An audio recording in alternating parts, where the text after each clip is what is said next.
So the new chapter that is design of connection. Okay, so connection जो किया जाता है वो कनेक्शन किया जाता है मेनली बोल्ट के द्वारा, रिवेट के द्वारा एंड वेल्ड के द्वारा. यहाँ पे मैं आपको बता दूं, रिवेट के द्वारा जो कनेक्शन होता है या रिवेटेड कनेक्शन होता है वो WSM में ही होता है. वो LSM के अंदर कोई भी रिवेटेड कनेक्शन नहीं होता है. Only partial safety factor for rivet gamma M/R का मान दिया गया है. Apart from that position the rivet is not discuss anywhere in the LSM IS 800 2007 code. So rivet जो होगा वो WSM से कवर किया जाएगा. तो सबसे पहले हम कनेक्शन यानी कि कनेक्टर के बारे में देख लेते हैं. रिवेटेड का मतलब क्या होता है, बोल्टेड का मतलब क्या होता है. So this is the rivet. So this is the rivet.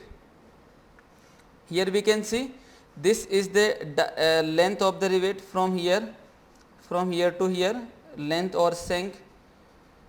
ठीक है, ये हो जाएगा length of the rivet. This become the length of rivet. और इसको सेंक भी बोल सकते हो, और इसको हम क्या बोल सकते हैं, सेंक भी बोल सकते हैं. ठीक है, इसका जो डाया होता है ये डाया दिया जाएगा नॉमिनल डाया, और इसको डिनोट करते हैं फाई के द्वारा. राइट, तो सेंक रिवेट में जो डाया दिया जाता है वो डाया किसके द्वारा दिया जाएगा, फाई के द्वारा, और वो क्या होगा, नॉमिनल डाया. ठीक है, सो सबसे पहले हम देखते हैं डाया के बारे में. तो डायामीटर क्या होगा, पहला पार्ट हो जाएगा नॉमिनल डाया. तो अगर मान लो नॉमिनल डाया नहीं दिया है तब आप उनविंस फॉर्मूले से डिटरमाइन करोगे. That is 6.04 √T. T is the thickness of thinner plate. जब तक आपको नहीं बोला जाता है या जब तक नहीं मैं दूसरा कुछ मेंशन करता हूँ, till that assume T is the thickness of the thinner plate. Okay, where it will be change I will explain you and I will indicate you कि वहाँ पे अलग होगा. राइट, तो यहाँ से हम क्या करेंगे, नॉमिनल डाया फाइंड करेंगे. हियर द होल डाया अगर आपको निकालना हो, मतलब इस रिवेट को यूज करने के लिए आप प्लेट में जब होल करेंगे तो थोड़ा सा ज़्यादा डाया का होल करते हैं, और वो थोड़ा सा ज़्यादा उसको बोलते हैं क्लियरेंस. क्या बोला जाता है, that is clearance. So clearance कितना होगा वो हम क्लियरेंस. तो अगर नॉमिनल डाया का मान 25 से कम है, 25 mm से कम है, तब उस केस में 1.5 mm का क्लियरेंस ऐड करेंगे. अगर 25 से ज़्यादा है then the clearance value is 2.0. Okay, so this is the one. Then rivet जो होता है वो दो तरीके का होता है. One is cold driven rivet, another is hot driven rivet. क्या होता है इसका मीनिंग वो हम देखते हैं. सो सपोज करिए आपने यहाँ पे रिवेट कनेक्शन करने के लिए एक प्लेट में होल किया विथ द क्लियरेंस. यहाँ पे भी आपने होल किया विथ द क्लियरेंस करके. राइट, यहाँ पे भी आपने इसके अंदर विथ क्लियरेंस होल किया. ठीक है, इसके अंदर आपने क्या किया, एक रिवेट को इंसर्ट किया. This is the rivet, here it is the rivet. इधर की साइड ये लेंथ बाहर की साइड है, और यहाँ पे आपने इस रिवेट को कुछ तरीके से बना दिया. ठीक है, ऐसा कुछ रिवेट बन गया. नाउ दूसरी साइड जब आप क्या करते हो, इसकी ये जो पोर्शन बाहर निकला हुआ है इस पोर्शन को आप क्या करते हो, आइदर हैमरिंग के द्वारा, जिसको हैंड ड्रिवन रिवेट बोलते हैं, या फिर मशीन के द्वारा आप क्या करते हो, इस पोर्शन को यहाँ पे स्प्रेड करके हेड बनाते हो. क्या करते हो, हेड बनाते हो, और इसको बोला जाता है रिवेटेड कनेक्शन. जब आप इसको स्प्रेड करते हो, जब आप इसको स्प्रेड करते हो तो क्या होगा, ये वाला पोर्शन भी स्प्रेड हो गया, किसके बराबर हो जाएगा, होल के बराबर हो जाएगा. इट मीन्स जब रिवेटिंग की जाती है, यानी कि दूसरी साइड जब हेड बनाया जाता है, तब वहां पे रिवेट का डाया जो नॉमिनल डाया है फाई, वो किसके बराबर हो जाएगा, होल डाया के बराबर हो जाएगा. तो उस डाया को बोला जाता है ग्रोस डाया ऑफ रिवेट. तो होल डाया और gross dia of the rivet both have the same mean. Okay, चलिए, this is the cold driven riveting. आपने इस रिवेट जैसा मैन्युफैक्चर हो गया है सेम वैसा का वैसा यूज किया, कोई चेंजेस नहीं किया है. Another is the hot driven rivet. Hot driven rivet में आप क्या करते हो कि आपने होल किया विथ द क्लियरेंस, अब आप क्या करते हो, इसमें रिवेट इंसर्ट करते हो, या तो प्री हीटेड होता है, उसको इतना हीट देते हो कि वो रेड हॉट कंडीशन में आ जाता है। हम अच्छे से जानते हैं कि जब किसी मटेरियल को हीट दिया जाता है, टेम्परेचर देते हैं, तो वो अपना वॉल्यूम एक्सपांड करता है। तो ये डाया भी एक्सपांड करेगा और लेंथ भी एक्सपांड करेगा। कितना इसको हीट दिया है कि वो रेड हॉट कंडीशन में आ जाए।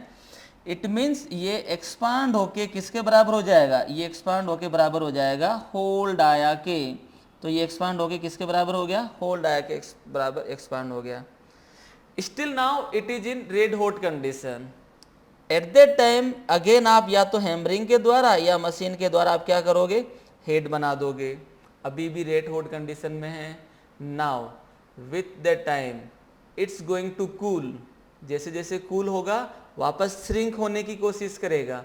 जैसे ही श्रिंक होने की कोशिश करेगा तो यहाँ पे हेड बना हुआ है, यहाँ पे हेड बना हुआ है, is that allowed to shrink, no. तब ये क्या करेगा, दोनों प्लेट को क्लैंप यानी कि कंप्रेस करने की कोशिश करेगा। क्या प्लेट अपनी डायमेंशन चेंज करेगी, no. Then what will happen, यहाँ पे सबसे पहले अगर हम देखें तो यहाँ पे क्या हो जाएगा, क्लैंपिंग एक्शन आना शुरू हो जाएगा। यहाँ पे क्या होगा, क्लैंपिंग एक्शन स्टार्ट शुरू हो जाएगा। क्लैंपिंग का मतलब दोनों प्लेट को ये कंप्रेस करने की कोशिश करेगा। क्यों करेगा, क्योंकि यहाँ पे हेड बना हुआ है और इधर हेड बना हुआ है। हेड उसको अलाउ नहीं कर रहे अपनी लेंथ को गेन करने के लिए, तब ये क्या करेगा, इसको कंप्रेस करने की कोशिश करेगा। ये भी कंप्रेस नहीं हो रही है, इसका मतलब क्या हुआ, रिवेट के अंदर टेंसाइल स्ट्रेस आ जाएगी। तो यहाँ पे कौन सी स्ट्रेस होगी रिवेट में, टेंसाइल स्ट्रेस होगी। कैसे टेंसाइल स्ट्रेस होगी, इसको समझो इस तरीके से। यहाँ पे आपने क्या किया, उसको होल्ड कर दिया। अब ये क्या होना चाह रहा है, वापस अपनी लेंथ को गेन करना चाह रहा है, लेकिन ना तो ये इधर से अलाउ कर रहा है, ना तो ये इधर से अलाउ कर रहा है, ना ये इधर से अलाउ कर रहा है। तब ये क्या होगा, एक टेंशन पोजिशन में होगा। So this become the tensile stress. तो क्लैंपिंग एक्शन जो होता है वो किस में होगा, वो होगा हॉट ड्रिवन रिवेटिंग में।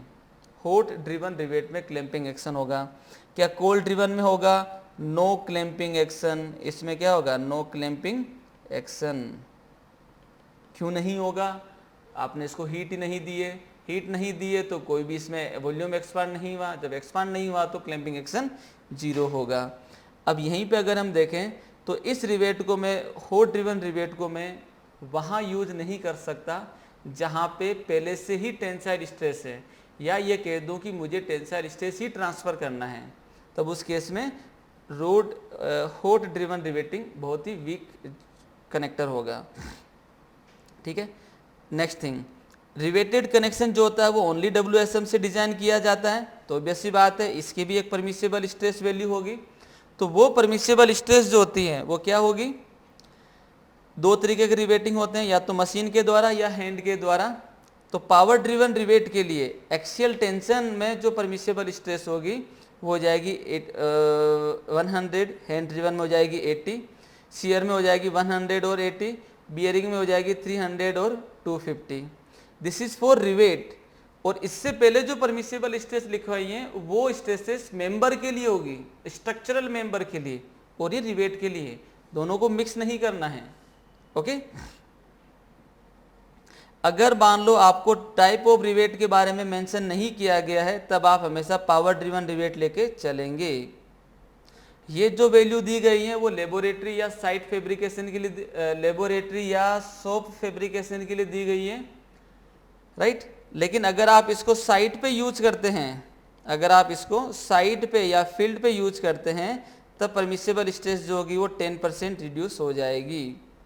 ओके, एग्जाम्पल देखते हैं।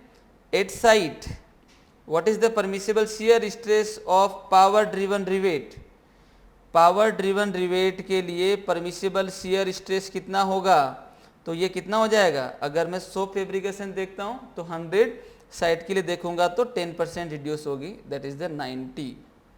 सो this is for the rivet के लिए डिस्कशन हो गया। नेक्स्ट होता है बोल्ट। बोल्ट जो होता है वो IS 1363/2002 IS कोड के द्वारा बनाया जाता है। This is the bolt, this is the bolt. Okay, in this ये जो हो जाएगा this is the nut, this is the bolt, ये पूरा जो दिया गया बोल्ट होगा। यहाँ से यहाँ तक जो होती है वो इसकी लेंथ कहलाई जाएगी, this is the length of the bolt. यहाँ पे जो दिया जाता है वो हो जाएगा डाया ऑफ द बोल्ट, और इस वाले पोर्शन को बोलते हैं सेंक। ये वाला यहाँ से यहाँ तक का जो पोर्शन होगा वो कहलाया जाता है थ्रेड। पिक्चर से क्लियरली विजिबल है कि लेंथ के अलोंग इसका क्रॉस सेक्शन क्या है, वो कांस्टेंट नहीं है। यहाँ पे डाया ज़्यादा है तो यहाँ पे डाया क्या है, कम है। तो इसमें जो क्रॉस सेक्शन जो इसका एरिया दिया जाएगा, क्रॉस सेक्शनल एरिया, वो सेंक का भी दिया जाएगा तो थ्रेड का भी दिया जाएगा। ओके, चलिए सो इसी चीज़ को हम देख लेते हैं। डाया जो दिया जाता है वो मार्केट में अवेलेबल होता है, जनरली 5 से लेके 32 mm के बीच में डेजिग्नेट करते हैं, M5 से M32। नॉमिनल डाया जो होता है सेंक का डाया होगा, जिसको D से डिनोट करते हैं। रिवेट में D को होल डाया और ग्रोस डाया से रिप्रेजेंट किया गया है। रिवेट में नॉमिनल डाया को 5 से डिनोट किया गया है, यहाँ पे नॉमिनल डाया को D से डिनोट किया गया है। होल डाया हो जाएगा D नोट। तो D नोट क्या होगा, होल डाया के लिए क्लियरेंस कितना होगा, अगर नॉमिनल डाया 12 से 14 mm है तब +1, 16 to 24 +2 एंड 24 से ज़्यादा है तो +3 क्लियरेंस जो होगा वो ऐड किया जाएगा। सो this is the one, this is the diameter of the bolt. The next part हो जाएगा cross sectional area. I knew that along the length cross section of bolt is not constant, or we can say some part is in the shank, some part is in the thread. At the thread cross section is less, at the shank cross section is more. So we can say cross section दो type का हो जाएगा। अगर मैंने shank पे लिया है तब यहाँ पे जो एरिया होगा वो क्या हो जाएगा, ASB, उसका वैल्यू दिया जाएगा π/4 इंटू D²। क्यों लिख रहे हैं, क्योंकि D सेंक का ही डाया होता है। अगर आपको थ्रेड पे यानी कि नेट रूट थ्रेड पे निकालना है तब क्या हो जाएगा, area at root of the thread, net tensile area, stress area, proof area of bolt, mild steel bolt, ना कि HYSD बोल्ट के लिए। HYSD के लिए प्रूफ एरिया होगा 0.7 इंटू ASB, यहाँ पे अलग दिया जाएगा 0.78 होगा। तो यहाँ पे क्या हो जाएगा, net area of the bolt हम क्या लिखेंगे, ANB upon ASB equal to 0.78। तो ये जो वैल्यू दिया गया है वो दिया गया है IS 1367 पार्ट 1 कोड के द्वारा। सो इसमें अगर मुझे ANB निकालना है तो ANB क्या हो जाएगा, that is 0.78 into ASB। Okay, so this is the one हम निकाल सकते हैं। रिवेट के लिए आपको परमिसिबल स्ट्रेसेस जो वैल्यू हैं वो डायरेक्टली गिवन है टेबल में। शियर के लिए इतना होगा, बियर के लिए इतना होगा, टेंसाइल के लिए इतना होगा, बट LSM में कोई पर्टिकुलर स्ट्रेस पे डिपेंड नहीं करता है। तो LSM क्या कहता है कि FI अगर आपको बोल्ट का निकालना है या FU अगर आपको बोल्ट का निकालना है तब आप उसको कैलकुलेट करोगे प्रॉपर्टी क्लास से या ग्रेड ऑफ बोल्ट से। मार्केट में जो अवेलेबल है प्रॉपर्टी क्लास वो 3.6 या 12.9 है। तो एग्जांपल देख लेते हैं, सपोज करिए ग्रेड ऑफ बोल्ट आपको 5.6 दिया गया है, तो 5 जो है वो क्या इंडिकेट करता है, वो इंडिकेट करता है 1/100th of ultimate strength of bolt, 1/100 of ultimate strength of bolt, यानी कि FUB/100 इज इक्वल टू 5 हो जाएगा। तो FUB कितना हो जाएगा, 500 MPa। 0.6 क्या होता है, 0.6 हो जाएगा ratio of yield stress to ultimate strength of the bolt, यानी कि FYB टू FUB क्या होगा, 0.6 होगा। तो FYB क्या हो जाएगा, 0.6 इंटू FUB। तो डायरेक्टली आप वैल्यू यहाँ से निकाल सकते हो, दिस इज द वन। सो एक एग्जांपल देख लेते हैं। आपको दिया गया M20 बोल्ट ऑफ ग्रेड 4.3, अगर इसके लिए आपको प्रॉपर्टी निकालनी है तो क्या हो जाएगा, 20 से नॉमिनल डाया 20, होल डाया 2 हो जाएगा तो 22 हो जाएगा होल डाया। सेंक एरिया ऑफ बोल्ट क्या हो जाएगा, ASB π/4 इंटू 20 का square. ANB net area of bolt हो जाएगा 0.78 इंटू π/4 D²। FUB क्या हो जाएगा, where it is this one, तो यहाँ पे 4.4 दिया तो ये हो जाएगा 400, एंड FYB कितना होगा, 400 इंटू 0.3, तो this become FYB। Okay, so this is the one. अब रिवेटेड और बोल्टेड में से बेस्ट कौन सा है, कंपैरिजन देख लेते हैं। सो यहाँ पे मैंने ट्रिपल रिवेटेड लेप जॉइंट और ट्रिपल बोल्टेड लेप जॉइंट को शो किया। रिवेट में हम क्या करते हैं, यहाँ पे रिवेट लिया, हेड बनाए दूसरी साइड। जब हेड बनाते हैं तो या तो मशीन की आवश्यकता पड़ेगी या हैमरिंग के द्वारा किया जाएगा। जब हैमरिंग के द्वारा करते हैं तो सारे रिवेट पे बराबर हेड बने ऐसा कोई जरूरी नहीं है, फर्स्ट चीज। सेकंड चीज, जब हेड ही बराबर नहीं बना तो स्ट्रेंथ भी रिवेट की क्या होगी, अलग अलग होगी। मीन्स एक ही कनेक्शन में अगर 10 रिवेट लगे तो 10 के 10 की स्ट्रेंथ अलग अलग होगी, जिसको प्रिडिक्ट करना मुश्किल है।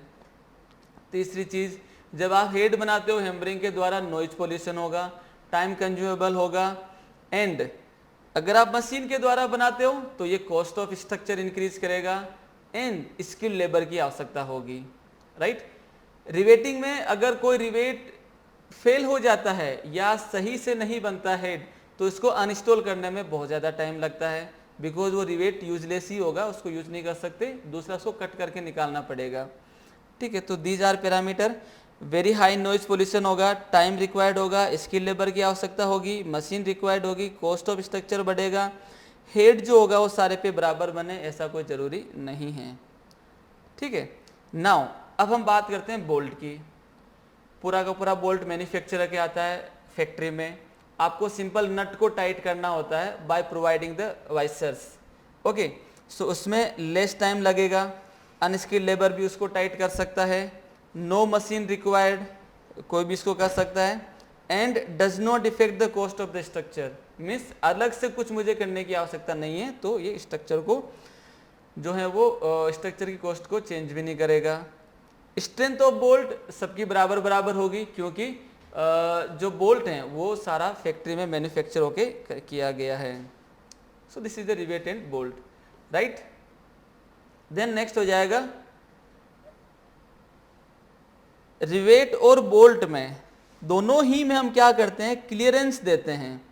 क्लियरेंस देने के पीछे लॉजिक क्या है कि हम उसको इजीली इंसर्ट कर सके, लेकिन इसका बहुत बड़ा ड्रॉबैक भी है। अगर हम ड्रॉबैक की बात करें तो क्या होगा कि जैसे ही इसके ऊपर पी फोर्स लगता है तो इस पी फोर्स की वजह से ये कनेक्शन जो है जिसको हम बोलते हैं प्लेट, ये कनेक्शन जो है वो या मेंबर जो है इतना मूव कर सकते हैं, क्या कर सकते हैं, इतना मूव कर सकते हैं।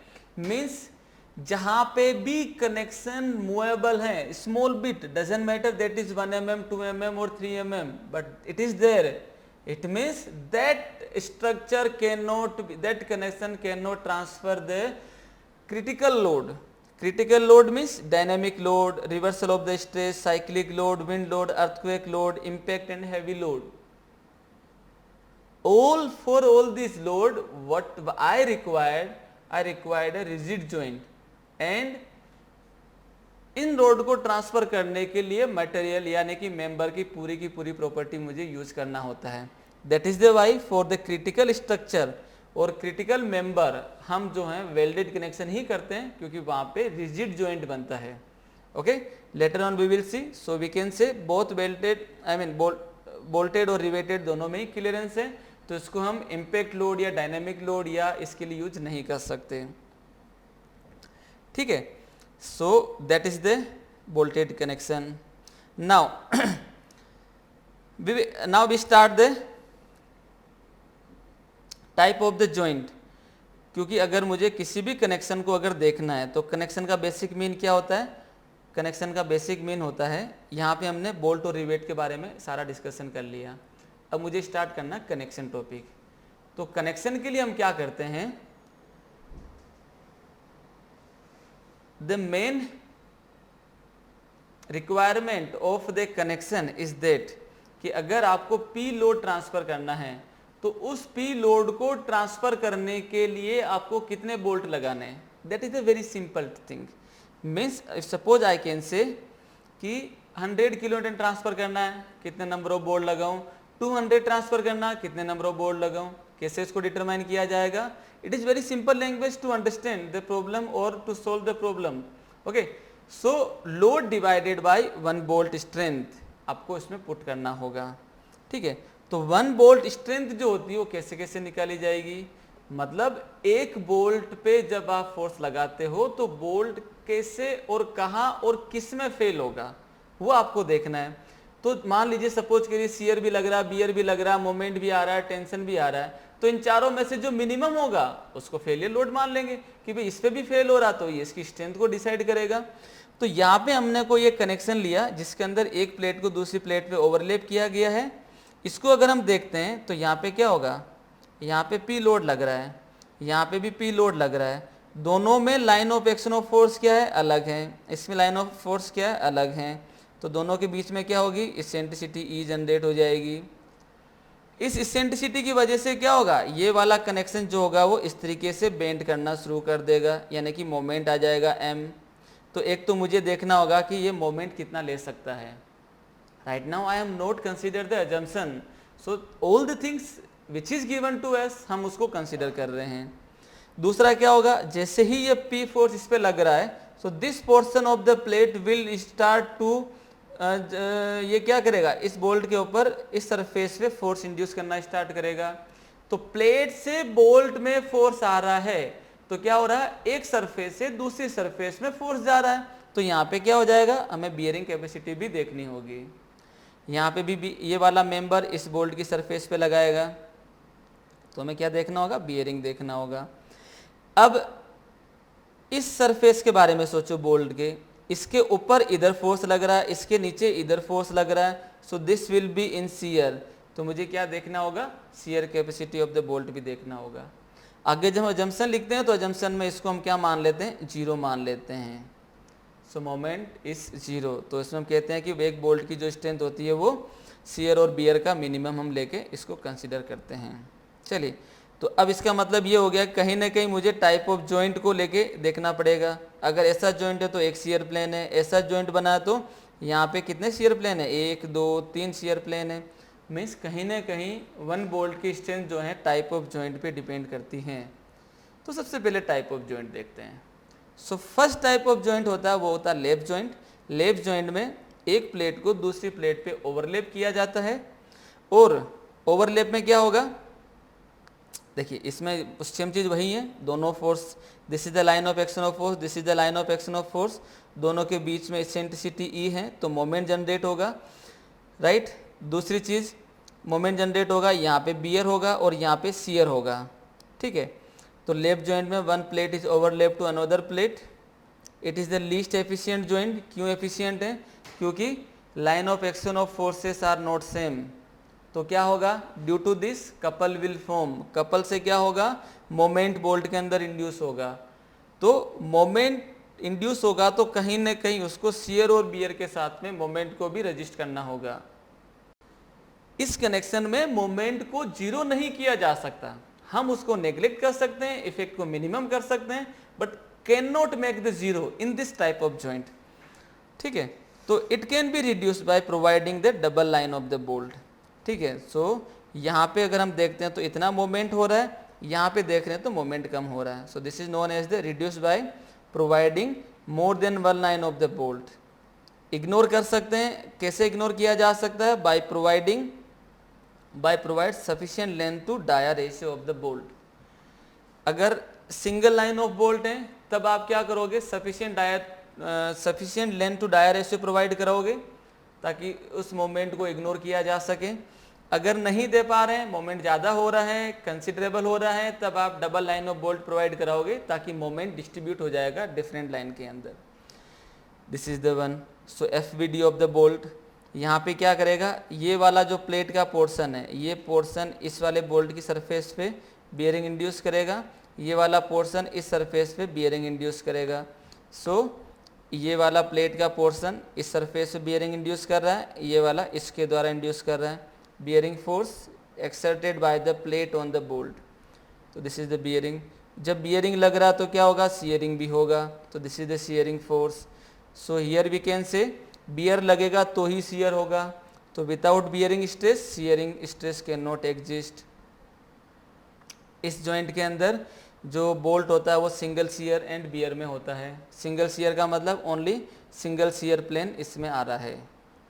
ठीक है, चलिए now if you have choice to change the joint, then your first thing keep in your mind, make the moment 0, means put the two member or more than two member in a line. Okay, in a line means line of action of force must be in a line. So we can say this is the member 1, this is the member 2, both the member are on in a plane and the line of action of force is क्या होगा, दोनों में same होगा. Same होगा तो eccentricity 0 होगी, eccentricity 0 होगी तो मोमेंट क्या होगा, 0 होगा. ठीक है. अब इन दोनों मेंबर को मुझे क्या करना है, कनेक्ट करना है. किसके द्वारा, बोल्ट या रिवेट के द्वारा. तो उसके लिए क्या लगाएंगे, कवर प्लेट लगाएंगे. तो कवर प्लेट एक साइड भी लगाई जा सकती है और दोनों साइड भी लगाई जा सकती हैं. तो सिंगल कवर बट जॉइंट में क्या होगा, यहाँ पे शियर इंड्यूस होगा, ये वाला प्लेट इस बोल्ट की सरफेस पे बियर इंड्यूस करेगा, ये वाला इस सरफेस पे बियर इंड्यूस करेगा. ठीक है. चलिए, तो यहाँ पे कितने शियर प्लेन होंगे, सिंगल शियर प्लेन होगा. Bolt are subjected to single shear and bearing. Fun thing. The second thing, ये वाले कनेक्शन में दोनों line of action of force same है बट कनेक्शन खुद ही अनसिमेट्रिकल है. सिंगल कवर बट जॉइंट में कनेक्शन क्या है, अनसिमेट्रिकल है. क्यों अनसिमेट्रिकल है, क्योंकि इसके इधर की साइड मेंबर लगा है जो फोर्स को डिस्ट्रीब्यूट कर सकता है, बट हियर कोई भी मेंबर नहीं है. तो connection is unsymmetrical with respect to plane of loading. तो इसको भी सिमेट्रिकल बनाना है, हम क्या करेंगे, दोनों साइड कवर प्लेट लगा देंगे. तो अब जब इसमें देखेंगे तो क्या होगा, यहाँ पे मैंने फोर्स लगाया तो इसमें क्या होगा, इस सरफेस पे ये वाला प्लेट फोर्स ट्रांसफर करेगा, इस बोल्ट की सरफेस पे ये वाला कवर प्लेट का पोर्शन जो है वो ट्रांसफर करेगा. इस पे कौन करेगा, ये वाला कवर प्लेट का फोर्स ट्रांसफर करेगा. तो क्या होगा, इसमें डबल शियर हो रहा है. इसमें क्या हो जाएगा, डबल शियर प्लेन होगा. Bolt is subjected to in double shear plane. Okay. चलिए, इस कनेक्शन, ये सबसे बेस्ट एफिशिएंट जॉइंट होता है. बेस्ट एफिशिएंट जॉइंट क्यों होगा, line of action of force भी सेम है, कनेक्शन इज सिमेट्रिकल है with respect to plane of loading. So we can say it is the best efficient joint, right? This is the best efficient joint. So this is the one best efficient joint. So एक तो double cover butt joint का ये हो जाएगा example जिसमें double shear plane आ रहा है. This is also another example जिसमें डबल शियर प्लेन ऐसा भी हो सकता है. जरूर नहीं हमेशा डबल कवर बट जॉइंट में ही आए, ये भी आपके सिलेबस में है. ओके. चलिए, यहाँ पे आपको कनेक्शन जो दिया जाता है, जैसे ये है बोल्ट, इसको हम क्या कह सकते हैं, single bolted. Single bolted doesn't mean that only one bolt is there. Single bolted mean single line of the bolt. Okay. So यहाँ पे हम तो 3 कनेक्शन देख लेते हैं, 3 और 4 जॉइंट देख लेते हैं. ये क्या हो जाएगा, बट जॉइंट है, सिंगल कवर बट जॉइंट है. इसको क्या लिख सकता हूँ मैं, इसको लिखा जा सकता है, ये हो जाएगा single bolted single cover butt joint. Single bolted single cover butt joint, single bolted double cover butt joint, double bolted यानी कि double line of bolt with double cover butt joint. ये क्या हो जाएगा, double bolted single cover butt joint. So this is the one. So we can see type of the joint. ये last वाला इसलिए बताया गया क्योंकि जब आप क्वेश्चन सोल्व करते हो तो समटाइम्स ऐसा लिखा होता है double bolted double cover butt joint. That doesn't mean there is only 2 bolt. That means there are 2 line of bolt is there. Okay. So in next video we will see the terminology in the connection. Terminology in connection means suppose करिए आपके पास में 10 number of the bolt हैं, उन bolt को कितना space देके आप provide कराएंगे, कितना मिनिमम होगा, कितना मैक्सिमम होगा, क्यों होगा, कैसे होगा, that we will see in the next lecture. Thank you.